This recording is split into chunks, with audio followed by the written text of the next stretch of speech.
जय हिंद एवरीवन, आप सबका O2IAS एकेडमी के SCS चैनल पर स्वागत है। आज हम अपने पॉलिटी का नेक्स्ट सेशन स्टार्ट करेंगे, जिसमें हम नेक्स्ट सेट ऑफ 15 क्वेश्चंस को डिस्कस करेंगे। आई होप अभी तक जो हमारे 7 to 8 सेशंस हो चुके हैं वो आपके लिए बहुत यूजफुल हो रहे होंगे एंड आपकी तैयारी को और हेल्पफुल बना रहे होंगे। So let's get started today session, जिसमें हम नेक्स्ट 15 क्वेश्चंस को डिस्कस करेंगे। And again as I said earlier also कि अगर आप अभी तक आपने O2IAS एकेडमी की मोबाइल एप्लीकेशन डाउनलोड नहीं करी है तो उसको आज ही डाउनलोड कीजिए, सो डैट आपको हमारे सभी लेक्चर्स की PDF फाइल्स या जो भी हमारे रेस्ट ऑफ द इनिशिएटिव्स हैं, लाइक द टेस्ट सीरीज हमारी चल रही है, रिवीजन कोर्स चल रहा है, स्टडी मटेरियल चल रहा है, वो चलता रहे। सो let's get started. Question number 1, directive principles resemble the instrument of instructions enumerated in the.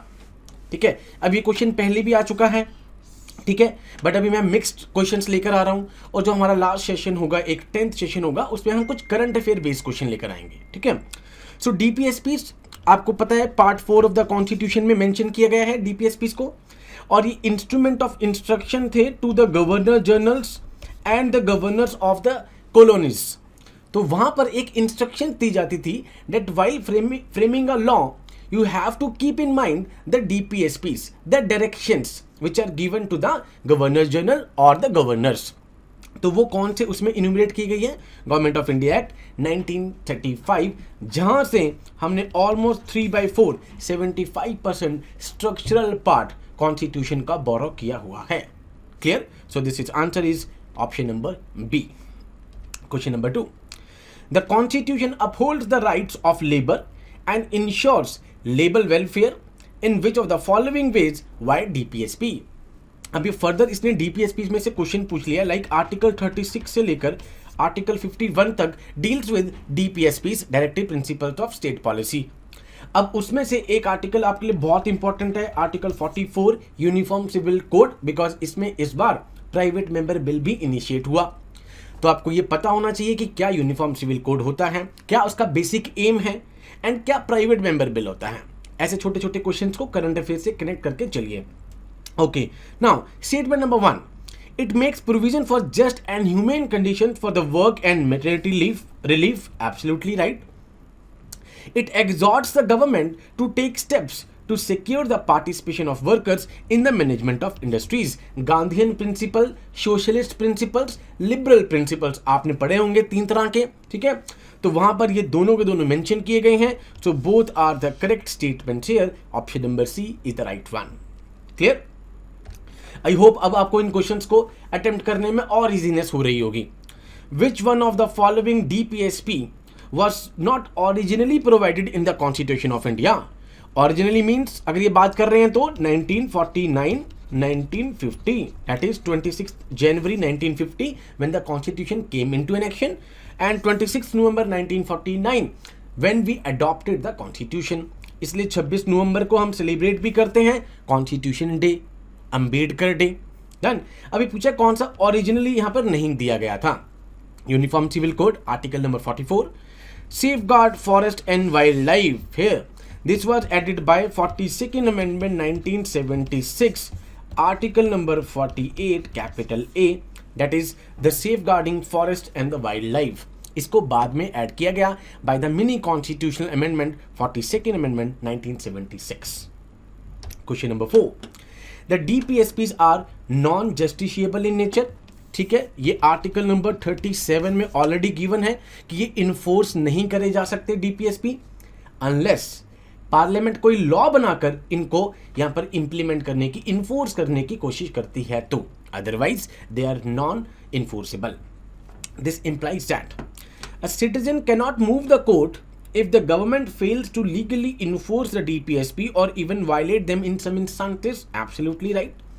यहां पर आप आर्टिकल नंबर 32 या article number 226 high court, supreme court, article number 32 the jurisdiction of supreme court in case violation of the fundamental rights, article 226 jurisdiction of the high court in case violation of the fundamental rights. But अगर आपका DPSP violator हो रहा है then you can not approach the court. Statement number 1 is correct one. Number 2, the government cannot enact laws to implement DPSPs।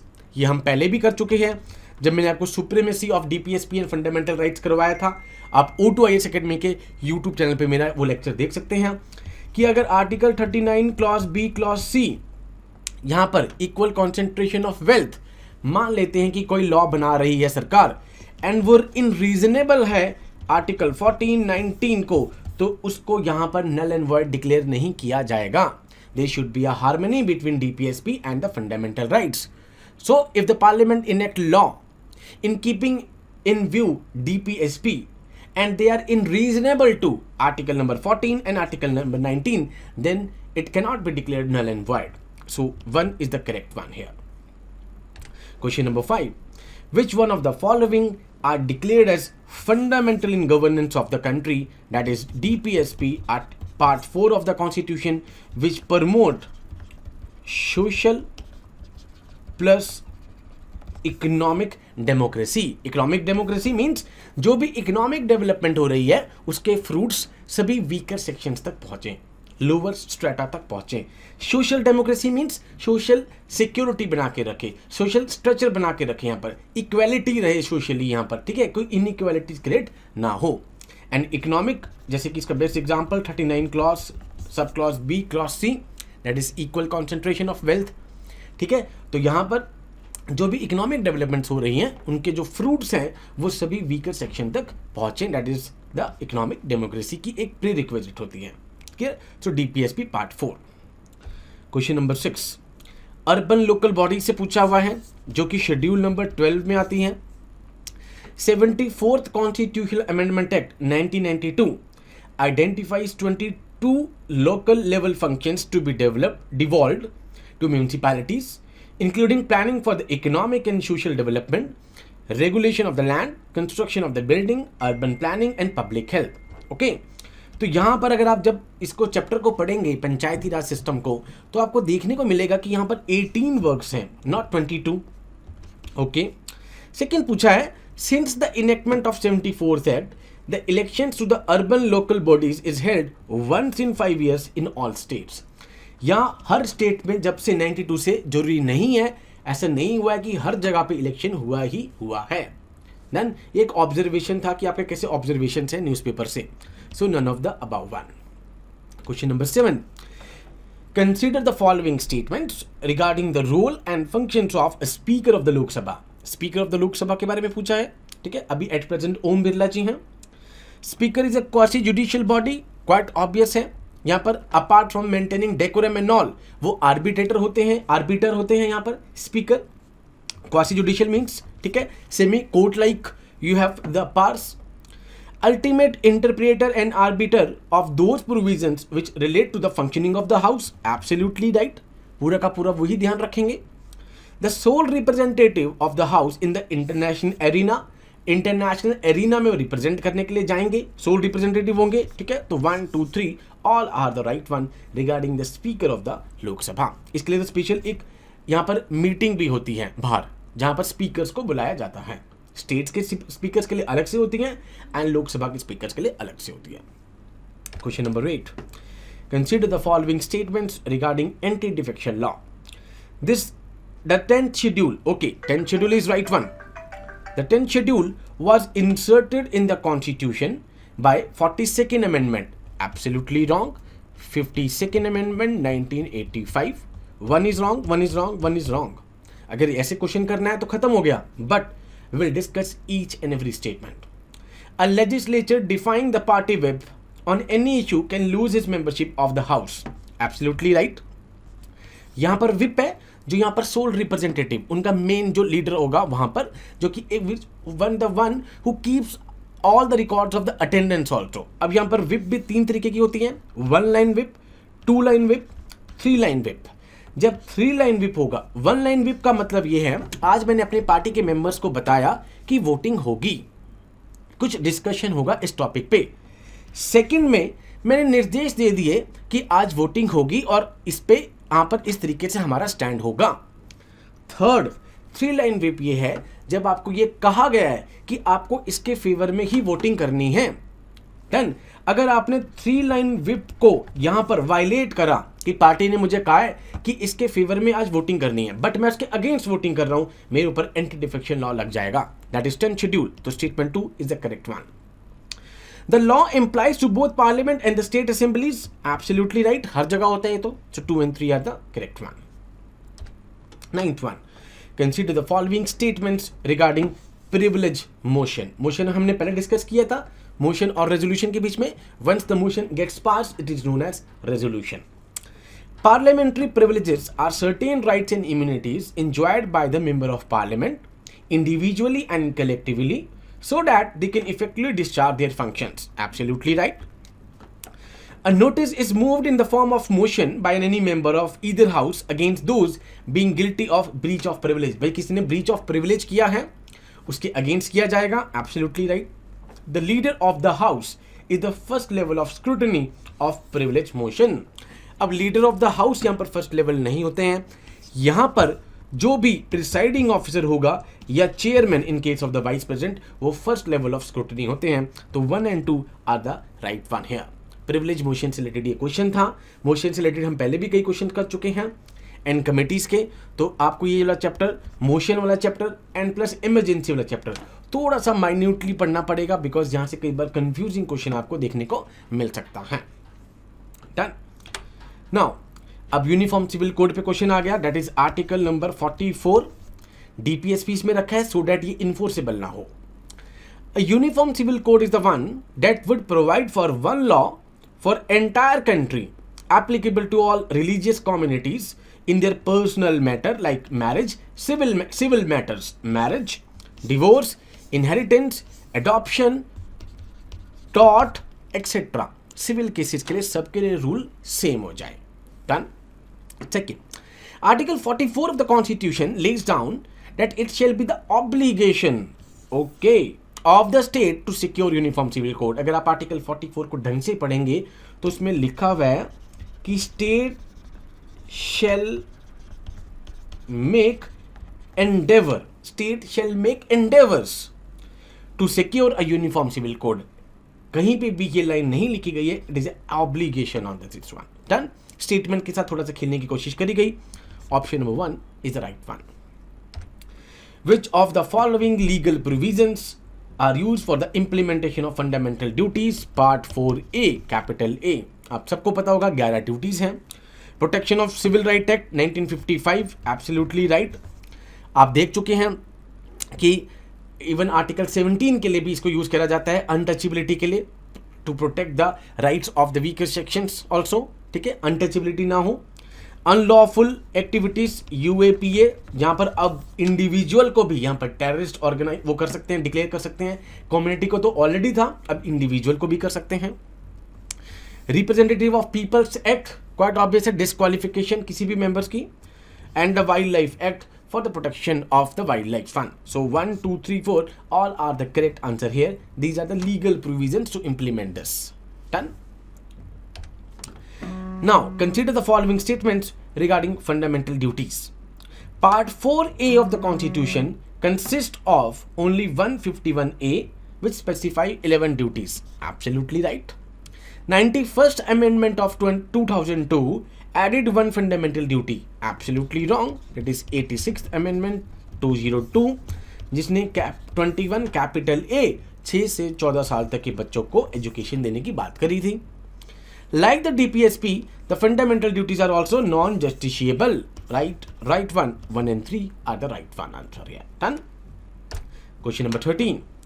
Now consider the following statements regarding the procedure for the amendment of Constitution as laid down under article number 368. Most important article. Okay. कि संविधान में change कैसे करना है. A bill to this effect can be introduced only in the Lok Sabha. Absolutely wrong. Lok Sabha, Rajya Sabha किसी भी house में introduce किया जा सकता है. Number 2. Such a bill must be introduced by a minister. Absolutely false. Minister करे या उसे प्राइवेट मेंबर कर ले. Other than minister is called private member. Okay. In case of disagreement between the two houses a joint sitting is held for the purpose. Joint sitting कभी भी constitutional amendment bill में नहीं हो सकती. क्यों नहीं हो सकती, इसका भी रीजन बता देता हूं. ज्वाइंट सिटिंग अभी तक खाली 3 ही बार हुई है. लास्ट पे पोटा के बिल पर हुई थी, एक डाउरी बिल पे हुई थी, एक बैंकिंग बिल पे हुई थी, अभी तक 3 बार हुई है। ज्वाइंट सिटिंग में बाय कन्वेंशन लोकसभा के मेंबर्स ज़्यादा होते हैं, राज्यसभा के मेंबर्स कम होते हैं। अगर joint sitting constitution amendment bill में कर दी गई तो क्वाइट ऑब्वियस है सरकार के पास ये एब्सोल्यूट पावर आ जाएगी कि वो हर कॉन्स्टिट्यूशन अमेंडमेंट बिल को आराम से पास करवा दे, बिकॉज लोकसभा में कौन बैठा है? जिसकी सरकार बनी हुई है, तो हर बिल पास होने के चांसेस बढ़ सकते हैं। So there is no scope of joint sitting in case of money bill and in case of constitutional amendment bill. वो खाली ऑर्डिनरी बिल में होता है। अभी तक ज्वाइंट सिटिंग खाली 3 ही बार हुई है। Banking regulation bill, number 2 anti dowry bill, dowry prevention bill, third is the POTA prevention of terrorism act 2002। Clear? 14th one, Article 368 gives Parliament to amend the Constitution and describe its procedure. Procedure बता रहा है। Consider the statements regarding the legal positions. The article can be amended by the Parliament only if the amendment does not destroy the basic structure. पहले कर चुके हैं हम, that is KBC case 1973, Keshav Nanda Bharati case. संविधान को चेंज करो but basic structure को आप नहीं हिला सकते। Basic structure secularism, independence of judiciary, ये सब क्या है यहाँ पर? Basic structure. The article can be amended by the parliament only if a bill to this effect was introduced by the president. President का यहाँ पर कोई रोल ही नहीं है। प्रेसिडेंट का रोल यहाँ पर बस क्या है? Under 24th amendment 1971 president is bound to sign the constitutional amendment bill. यहां पर वीटो पावर का यूज नहीं करा सकते राष्ट्रपति ji. Last question, consider the following statement. India is a welfare state, is a part of basic structure, absolutely right. The power of supreme court under article 32 soul of the constitution, जिसमें 5 तरीके के writ यहां पर issue कर सकता है supreme court, have never been scrutinised और clarified as a basic structure. Quite obvious है, इस पावर को भी चैलेंज किया जा सकता है। That is the power to review. ये हमें Ram Jethmalani case I think in 2011 और 12 ये आ चुका है कि जो पावर टू रिव्यू है उस वहां से इसको चैलेंज किया जा सकता है। इनकी जो खुद की जजमेंट है उसको भी यहाँ पर रिव्यू दोबारा से किया जा सकता है। ये नहीं है कि वो फाइनल हो जाएगी। जैसे कि अभी आप देख रहे हैं इसमें जो साउथ में एक टेम्पल वाला सबरीमला केस चल रहा था, वहां पर भी आपने देखा कि रिव्यू करा गया पिटीशन, अब दोबारा चल रहा है। वो हाई कोर्ट के पास भी पावर है यहाँ पर कि आप रिव्यू करवा सकते हो, और सुप्रीम कोर्ट के पास भी है कि वो दोबारा से यहाँ पर रिव्यू करवाया जा सकता है। क्लियर? तो only one is the right one. So ये कुछ क्वेश्चन थे, मिक्स क्वेश्चन थे इंडियन पॉलिटी के। हमारे ऑलमोस्ट 9 सेशंस हो गए हैं। एक सेशन और बचा है जिसमें हम मिक्स्ड कुछ करंट के या कुछ स्टैटिक क्वेश्चंस को मिला के पॉलिटी के डिस्कशंस को करेंगे। आई होप आपके लिए सारे के सारे सेशन बहुत यूजफुल रह रहे होंगे। एंड लास्ट सेशन में किसी एक बच्चे ने शायद आई थिंक कमेंट किया हुआ है रिगार्डिंग द ओबीसी रिजर्वेशन वाला, तो उस पर मैंने क्लियर कर चुका हूँ कि 105th अमेंडमेंट ये रिस्टोर करती है पावर स्टेट्स की, जो कि पहले प्रेसिडेंट के पास दे दी गई थी, कि यहाँ पर स्टेट की जो ओबीसी लिस्ट है वो मेंटेन करके दे सकते हैं। ठीक है, सेंटर वाले के लिए तो ऑलरेडी 102nd अमेंडमेंट से यहाँ पर national commission for backward class के बाद यहाँ पर सेंट्रल लिस्ट बन गई थी। बात तो ये हो रही थी कि सब कैटेगराइजेशन कैसे करी जाए, उसके लिए जस्टिस रोहिणी कमेटी बनी थी। एंड उसके बाद 105th अमेंडमेंट पास कर दिया गया था। पहला ऐसा एक्ट बिल था जिसपे ऑपोजिशन और वो विदाउट कोई भी इसके ऑपोजिशन में नहीं आया, आराम से ये बिल पास हो गया। सो अभी तक ये लेटेस्ट अमेंडमेंट है डन, जिसमें स्टेट्स की पावर को रिस्टोर कर दिया गया। So with these words I conclude today's sessions also. जय हिंद टू ऑल, टेक केयर।